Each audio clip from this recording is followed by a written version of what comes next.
ব্যবসায়ীরা যে প্রক্রিয়ায় ভোজ্য তেলের দাম বাড়িয়েছেন তার কোনো আইনগত ভিত্তি নেই বলেছেন বাণিজ্য উপদেষ্টা শেখ বশিরউদ্দিন। সচিবালয়ে সাংবাদিকদের প্রশ্নের জবাবে তিনি বলেন, সয়াবিন তেলের দাম বাড়ানোর বিষয়ে মন্ত্রণালয়ের কোনো সম্মতি নেওয়া হয়নি।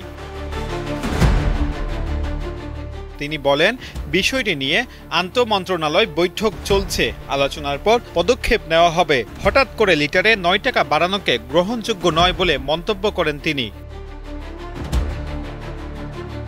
উপদেষ্টা জানান, বাজারে যে দামে তেল বিক্রি হচ্ছে টিসিবির জন্য তার চেয়ে প্রায় ২০ টাকা কম দামে কোম্পানিগুলো তেল দিয়েছে।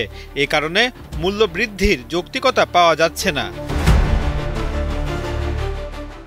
বাজার নিয়ন্ত্রণে সরকার ব্যর্থ কিনা এমন প্রশ্নের জবাবে তিনি বলেন, পদক্ষেপের মাধ্যমেই বিষয়টি প্রমাণিত হবে, আইনসঙ্গত ব্যবস্থা নেওয়া হবে। এছাড়াও রোজাকে ঘিরে পণ্যের সরবরাহ পরিস্থিতি স্বাভাবিক রাখার আশ্বাস দেন তিনি।